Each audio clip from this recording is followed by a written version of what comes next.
avez coécrit un livre sur les musulmans en Suisse, et vous avez inventé un mot, sheepology, ou moutonologie, qui est un mot inspiré d'une célèbre affiche de l'extrême droite suisse avec un mouton noir dessus, et qui est un mot qui, pour Noémie Michel, problématise ce qu'on appelle le racisme sans race et le racisme dans ce pays colonial sans colonie qu'est la Suisse. À vous la parole. Merci.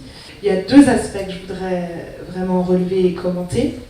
Oui, la Suisse a été impliquée, des acteurs suisses individuels et collectifs ont été impliqués dans les entreprises liées à la traite négrière, à l'esclavage et au colonialisme.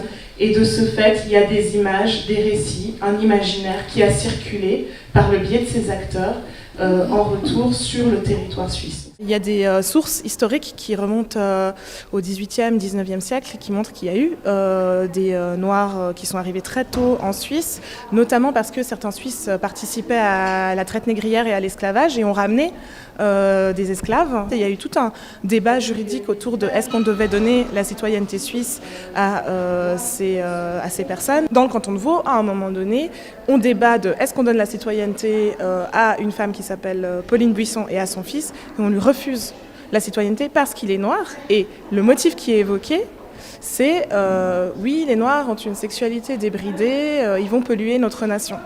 Donc c'est vraiment cette idée de pureté qui est là et qui doit être protégée. Et je crois que c'est cette logique-là qui explique que quand il y a des afrodescendants qui sont présents, qui font des choses, qui sont dans des institutions, eh ben, tout d'un coup, en tout cas quand ils n'y sont plus, ou en tout cas l'histoire souvent les invisibilise. Le racisme, c'est un système de pensée et de domination qui prend son sens en investissant les corps, donc ce qui est visible, le faciès, les cheveux, la couleur de la peau, enfin, ça permet de lire, enfin, ça nous fait lire les corps en fait.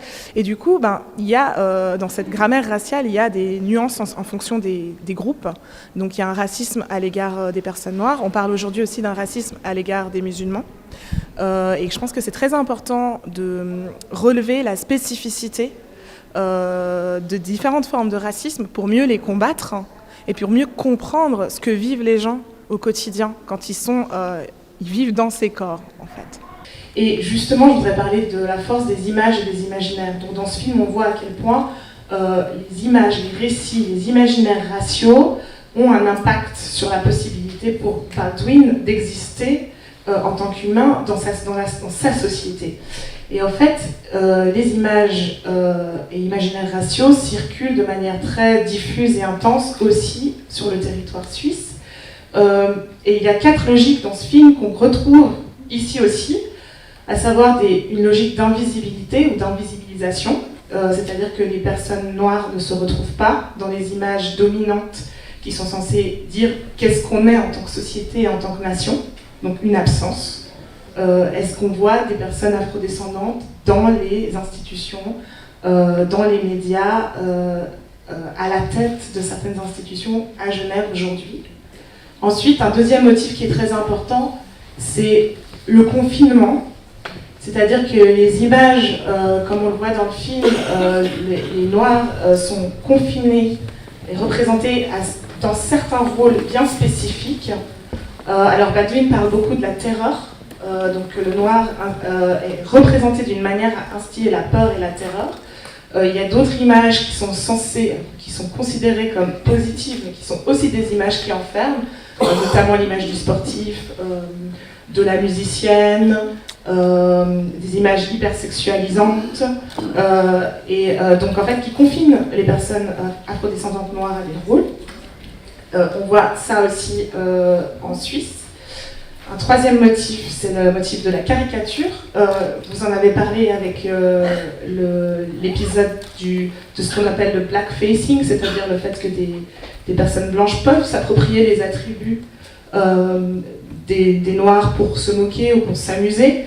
Donc mettre des perruques, se noircir la peau. Donc ça se passe encore aujourd'hui dans les carnavals et dans les fêtes sur le territoire suisse. Et le dernier motif, c'est la question de comment on représente la violence faite au corps noir. La manière de représenter la violence est sensationnaliste, elle est exceptionnalisée, donc banalisée.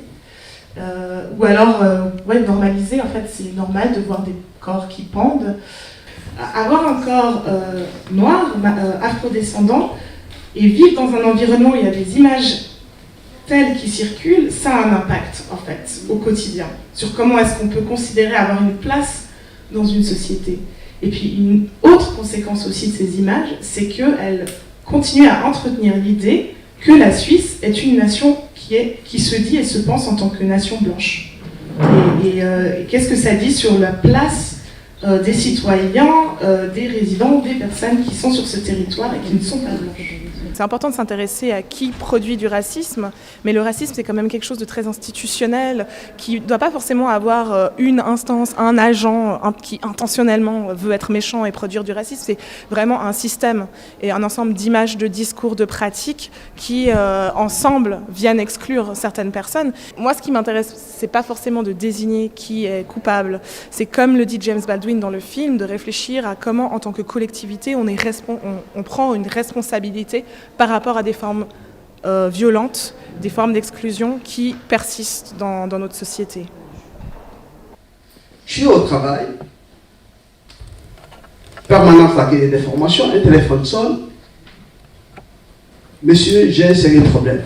C'est quoi? Je suis au travail, je viens d'être appelé par l'école. Mon enfant et un groupe a été exclu. Ils ne vont plus au programme qui a été établi. Je dis pourquoi? J'ai appelé la directrice et la directrice dit oui, ils sont exclus. Je dis mais pourquoi? Parce que ce sont les étrangers qui pourrissent cette école. À Genève? Oui. Oui, alors, il faut toujours faire la distinction entre ce qu'on rencontre en cours de route et que spontanément, on peut dire, mais je balance, ça ne me préoccupe pas, et le fait palpable qui peuvent avoir une violence dans des espaces régaliens, c'est-à-dire les espaces de l'État qui doit protéger le faible, parce que la Constitution nous parle de l'égalité aux Français du monde. Et le drame, c'est qu'aujourd'hui, avec la banalisation des discours politiques, c'est qu'il y a des représentations qui autrefois étaient bannies, commencent à être justifiées. Et c'est là où réside le danger. Ce n'est pas uniquement un problème entre le blanc et le noir. C'est un problème basé sur le mode de communication, sur des représentations qui ne relèvent d'aucune réalité, qui ne sont pas vraies. Et comment on les tourne pour monter les uns et les autres. Et c'est là où pédagogiquement on doit travailler et où l'État doit mettre un grand paquet pour ne plus permettre ça.